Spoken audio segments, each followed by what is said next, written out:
Hi guys, welcome to my channel. In this DIY tutorial, we are going to be making this gray beaded vase with added ribbon, and it goes along with the gray beaded candle that I did in the last video. What I like about this vase and what makes it unique is the ribbon is removable so that you can interchange it to match whichever flowers you have. So if you do decide to make this, just make sure that you make it in a color that's neutral, that can be used as a base so that it doesn't clash with your flowers. I think this is perfect for a centerpiece, and the candles would act as accents. I just love this look. So if you like it too and you want to make it for yourself, stay tuned and I'll show you what I used to get this look. For this project, I used silver spray paint, a vase, masking tape, iridescent gray beading, and some E6000 glue. You'll also need some ribbon, and the ribbon ideally would be the same width as the masking tape that you use.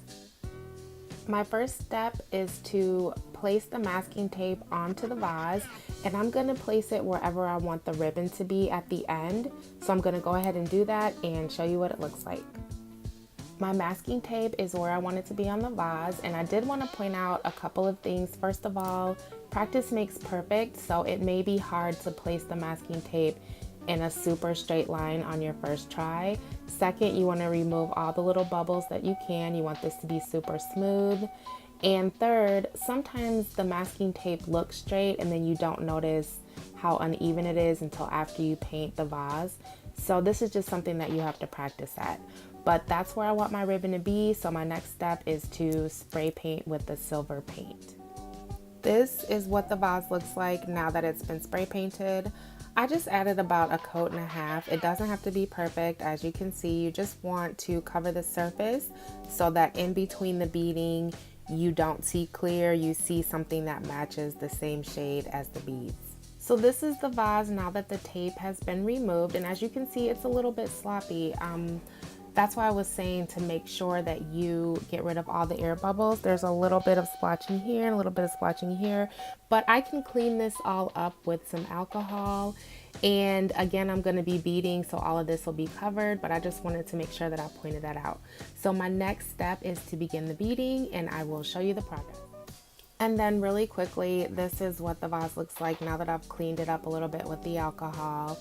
And I just like to show my mistakes just so that if you're making this along with me, you know that whatever happens, it's still going to turn out cute.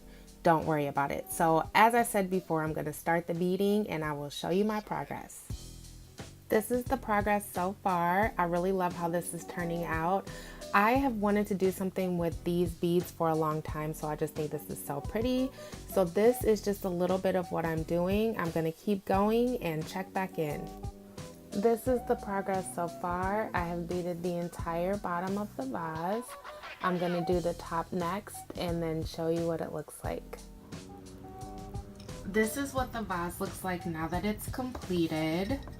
And I left the center open for the ribbon, and I'll show you how it looks with the ribbon added. But the reason why I left it open is because you could actually interchange the ribbon to match whatever kind of flowers you want. So let me add the ribbon that I have just so that you can get an idea of how it'll look. This is what the vase looks like now that I've added the ribbon, and I just love the versatility of having the space to interchange the ribbon to match the flowers. I apologize for not having any flowers to kind of give it that extra pop, but the ribbon just does so much for the vase. It makes it interchangeable and it makes it work with almost any color combination. So as always, thank you so much for watching. I hope you have a great week, and I will see you next time.